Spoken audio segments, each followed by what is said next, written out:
Welcome to my channel. Halo semuanya, kembali lagi sama gue Andrew di pembahasan dari review Tower of God chapter terbaru. Sebelum kita mulai, gue mau ingetin kepada kalian untuk selalu like chapter Tower of God-nya dan pakai akun kalian juga di webtoonnya ya.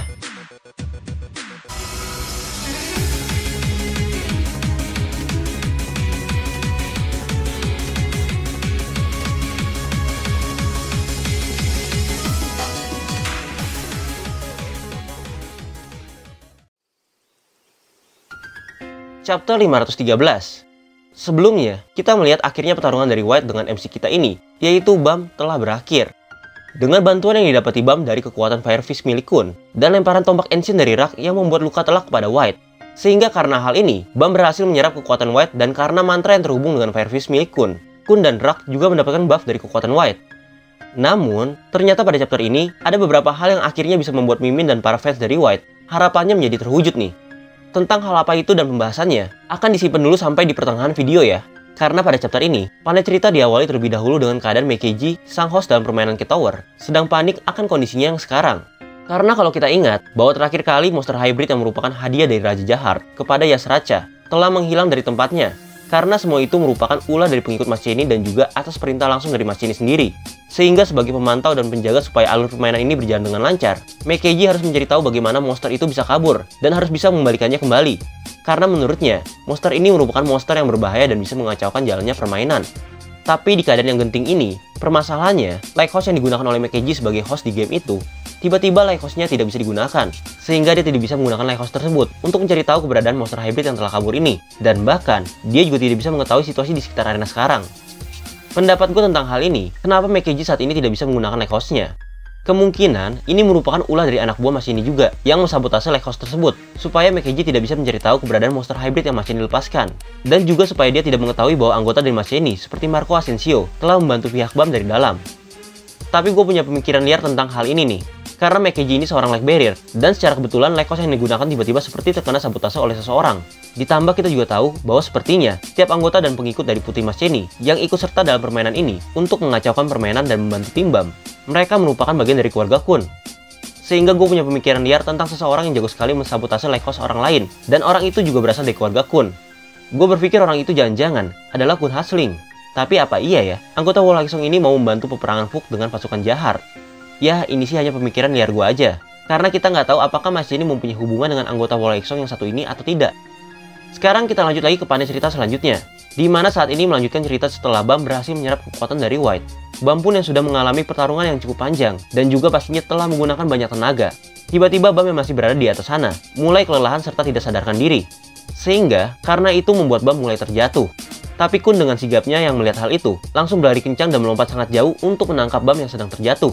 Kun pun tersadar kenapa tiba-tiba badan dia sekarang ini terasa lebih ringan dibandingkan sebelumnya, sehingga dia bisa berlari lebih kencang dan melompat sangat tinggi untuk menangkap Bam. Sebagai sahabat yang baik bagi Bam, tentunya hal ini adalah refleks dari Kun untuk menangkap Bam dan menjaganya supaya tidak terjatuh. Tapi sayangnya Kun tidak sempat memikirkan bagaimana dia mendarat dari tempat setinggi itu setelah berhasil menangkap Bam.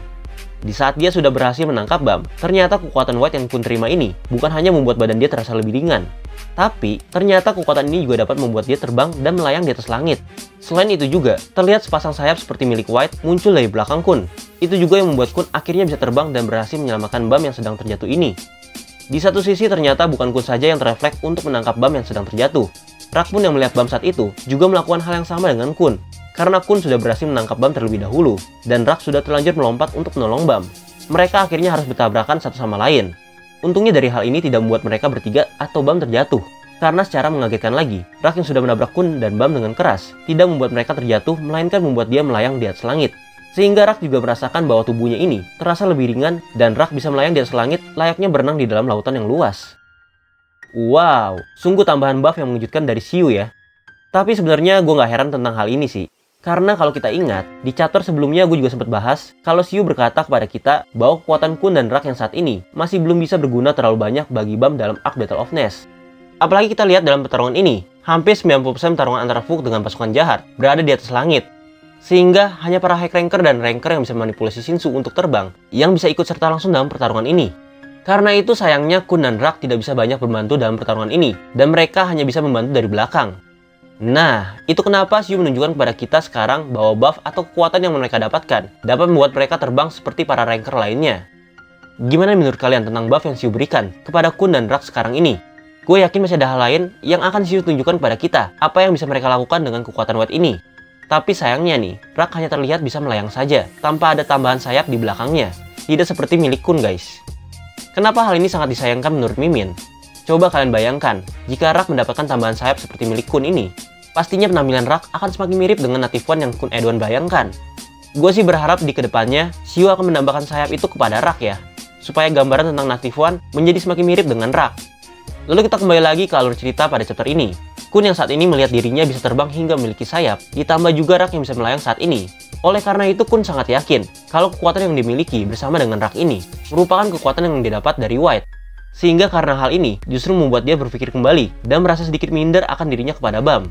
Dikarenakan Bam yang juga mendapatkan kekuatan dari White, apalagi yang sebenarnya melahap kekuatan White itu adalah Bam, pastinya sekarang ini jarak kekuatan di antara mereka semakin lebih jauh dan akan terdapat perubahan yang cukup besar terhadap Bam. Memang sih, para pembaca termasuk Mimin aja penasaran, sekuat apa Bam yang sekarang ini? Apakah setelah ini dia akan dengan mudah mengalahkan para high ranker dalam pertarungan nanti? Wah, semakin dipikirin semakin penasaran sama pertarungan Bam selanjutnya nanti ya. Lalu setelah berhasil menolong Bam yang terjatuh, Kun dan Rak pun yang khawatir akan kondisi Bam yang sekarang ini kembali ke bawah untuk membawa Bam dapat beristirahat. Sesuai perkataan dari Kun, bahwa kondisi Bam yang sekarang ini sedang tidak sadarkan diri karena telah mengeluarkan kekuatan yang sangat besar. Tapi untungnya, Bam saat ini terlihat masih bernafas dan akan segera pulih. Sehingga karena melihat hal ini bisa membuat Kun dan Rak lebih tenang atas kondisi Bam saat ini. Lalu dari kejauhan kita akhirnya bisa melihat Arya kembali, yang dari chapter kemarin hanya terlihat menonton pertarungan Bam saja. Saat ini Arya terlihat sedang mengkhawatirkan Bam dan bertanya dalam hatinya, apakah Bam baik-baik saja saat ini? Ngomong-ngomong, tentang Arya ini ada juga menanyakan, apakah Arya juga mendapatkan kekuatan dari White? Pendapat Mimin sih, kalau kita lihat dari kondisi Arya yang terlihat sekarang ini, kondisinya terlihat biasa-biasa saja. Karena memang seharusnya Arya tidak mendapatkan kekuatan dari White. Dikarenakan sesuai pembahasan gue di chapter minggu kemarin, kekuatan White bisa terbagi bukan karena Kun dan Rak ada di sekitar sana, melainkan karena Kun, Rak, dan Bam saling terhubung dengan Fire Fist dari keluarga Yeon. Hal ini dikarenakan karena mantra yang ada pada Fire Fist ini juga terhubung dengan mantra yang White gunakan untuk melahap jiwa. Kalau kita pikir-pikir lagi ya, api dari keluarga Yeon ini kan kita tahu api itu merupakan pemberian dari Ancient Master kepada kepala keluarga Yeon. Dan White pun mendapatkan mantra kekuatan ini dari iblis yang disebut sebagai Ancient Demon. Karena sama-sama berasal dari kekuatan Ancient atau kekuatan kuno, kekuatan mereka ini bisa saling terhubung. Tapi itu hanya kemungkinan lain aja ya, selain Fire Fist pun terhubung karena pernah membantu White saat mengumpulkan jiwa-jiwa. Nah, lalu seperti yang gue bilang di awal, harapan bagi apa yang membuat Mimin dan para fans dari White terkabul nih. Pada pembahasan lalu gue sendiri berpendapat kalau White sekarang ini kemungkinan besar terserap utuh ke dalam tubuh Bam. Dikarenakan kalau kita lihat, di langit saat Bam mulai terjatuh, sosok White tidak terlihat lagi di sana kan? Inilah yang membuat Mimin dan para pembaca dari forum luar berpikir kalau White sekarang ini ada di dalam tubuh Bam. Tapi ternyata, Xiu membuat hal lain dalam chapter ini. Karena secara tiba-tiba, Arya, Kun, dan Rak merasakan sekumpulan gelombang kekuatan berada di atas arena saat itu. Dan gelombang kekuatan itu tiba-tiba membentuk seseorang yang menyerupai wujud White, yaitu White dalam kondisi lebih muda, atau bisa kita sebut itu adalah Hwakin. Sesuai harapan para fans White nih, kabar gembira kalau Xiu tidak benar-benar mensia-siakan karakter dari Slayer legendaris ini. Dan sesuai dengan perkataannya, bahwa White sebenarnya akan menjadi karakter yang besar nanti. Lalu Hwakin yang baru sadar saat itu dan kembali ke wujudnya, merasakan bahwa kekuatan yang selama ini dia kumpulkan sekarang sudah menghilang. Padahal seharusnya dia selangkah lagi untuk mencapai kekuatan yang sama dengan ayahnya jika dia berhasil menyerap Bam. Tapi karena hal ini gagal dan membuat dia malah kehilangan kekuatan kembali, Hwakin saat ini merasa sangat terpukul dan berteriak layaknya seseorang yang sudah kehilangan akal sehatnya. Hal ini pun disaksikan oleh Arya, Kun, dan Rak. Dan mereka mengerti serta tahu bahwa hal ini memang akan menjadi pukulan hebat bagi Hwakin karena harus kehilangan kekuatannya dan juga harga dirinya. Di saat itu pun mereka bertiga melihat sesuatu yang aneh dari tubuh Hwakin. Karena secara tiba-tiba rambut panjang dari tubuh Hwakin ini berubah menjadi pendek. Dan tubuh itu tiba-tiba berterima kasih kepada mereka kalau mereka sudah membuat dia bisa keluar dari tubuh White.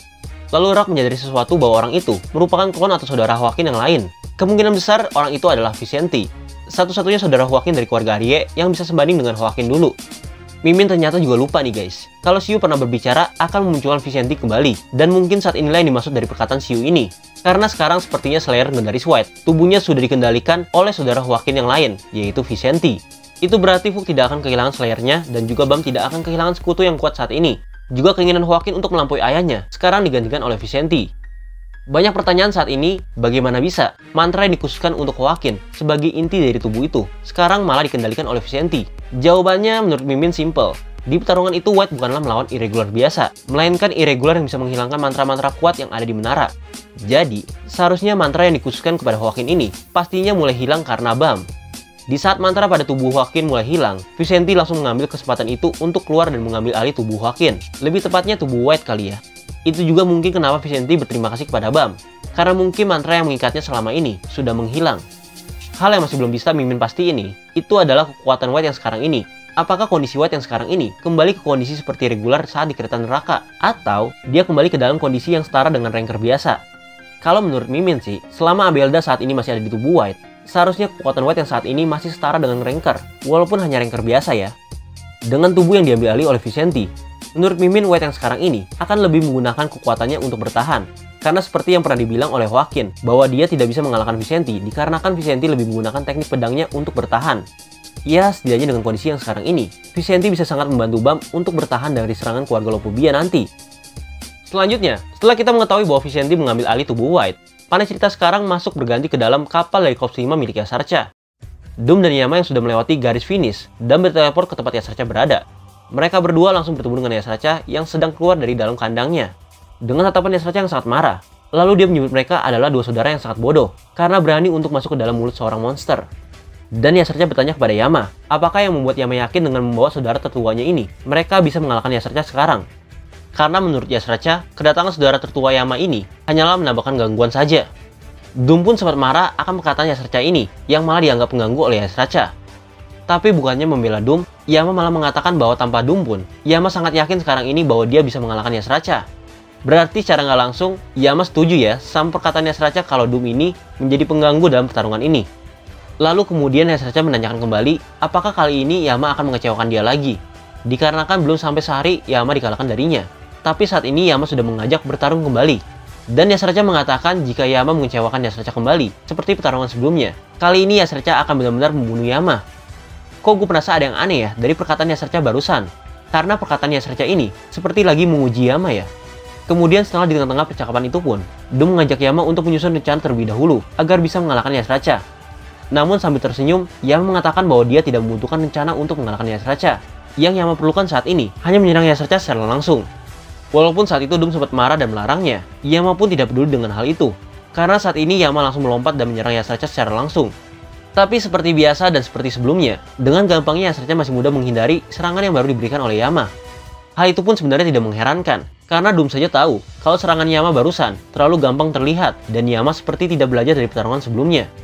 Oleh karena sikap Yama yang terlalu gegabah untuk menyerang, akhirnya setiap pukulan yang Yama berikan berhasil dihindari sampai bisa ditahan oleh Yasarcha.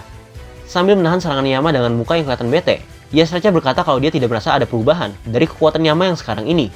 Setelah menahan serangan Yama, Yasarcha lalu melemparkan Yama yang ada di hadapannya ini dan langsung menyerangnya dengan kekuatan cakaran dari transformasi tangannya. Untungnya, Yama berhasil menahan serangan cakaran tersebut dari Yasarcha, dan Doom berhasil menahan Yama untuk tidak terlempar terlalu jauh lagi. Sebagai kakak yang baik, Doom lalu memarahi dan menahan Yama, karena Yama terlalu terburu-buru dan terlalu percaya diri menghadapi Yasarcha tanpa rencana seperti ini. Doom lalu mengkhawatirkan kalau Yama terus seperti ini, dia akan benar-benar mati. Tapi Yama yang dikenal sebagai adik yang keras kepala, meminta Doom untuk melepaskan dan membiarkannya menyerang kembali Yasarcha. Menurut Yama, kondisi dia yang sekarang ini terasa berbeda, karena Yama tidak merasakan takut lagi kepada Yasarcha. Dan ketakutan itu sekarang sudah benar-benar menghilang. Justru yang Yama rasakan sekarang ini adalah kekuatan yang mengalir ke tubuhnya dan tubuh yang lebih ringan dari sebelumnya. Pendapat Mimin, dengan serangan Yama yang pertama kali ini, kayaknya sih Yama mau mengecek sesuatu, apakah ketakutan pada dirinya ini sudah menghilang atau belum. Makanya dia secara gegabah untuk menyerang Yasarcha. Tapi seperti yang gue bilang, walaupun Yama merasa lebih percaya diri, sebagai kakak yang baik, Doom tetap menyuruh Yama menjalankan sebuah rencana dengan mengalihkan perhatian Yasarcha terlebih dahulu menggunakan serangan jarak jauh dari Doom. Lalu barulah setelah itu Yama menyerangnya dari dekat. Ya, seperti sifat Yama yang biasanya, Yama tetap tidak mempedulikan rencana itu dan langsung menyerang Yasarcha secara langsung.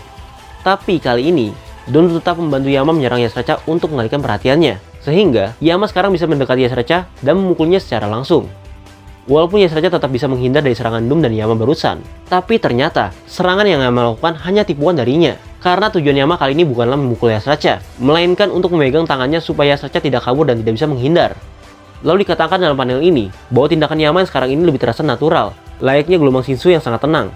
Sehingga itu kenapa Yasracha tidak menyadari yang Yama lakukan barusan dan berhasil tertangkap olehnya. Yama pun kemudian merasakan bahwa tubuhnya saat ini merasa sangat ringan, tapi pukulan yang akan diberikan oleh Yama akan sangat menyakitkan bagi Yasracha. Dan seketika, pukulan dari Yama ini pun mengenai Yasracha. Kira-kira nih guys, akan seseru apa pertarungan mereka berdua nanti ya? Apakah transformasi dari Yama nanti akan diperlihatkan kembali dan memiliki wujud yang berbeda? Cara kita tahu bahwa Yama sekarang ini telah memiliki tambahan satu taring dari dalam dirinya. Mimin sih berharap seperti itu ya. Bukan hanya kekuatan Yama saja yang bertambah, namun terjadi sebuah perubahan yang keren dari transformasi Yama. Oh iya, ngomong-ngomong, jika Doom memberikan taringnya kepada Yama, apakah kira-kira kekuatan Doom masih di tingkat yang sama dari sebelumnya? Menurut kalian, gimana tentang chapter minggu ini guys? Dari munculnya Visenti dalam tubuh Hawkins, sampai dengan Yama tidak takut lagi terhadap Yasracha. Komentar pendapat kalian di bawah ya. Mungkin sekian dulu pembahasan dan review chapter minggu ini. Jika kalian punya pendapat lain, jangan lupa komentar ya. Thank you yang udah nonton dan sorry jika masih ada kekurangan atau kesalahan.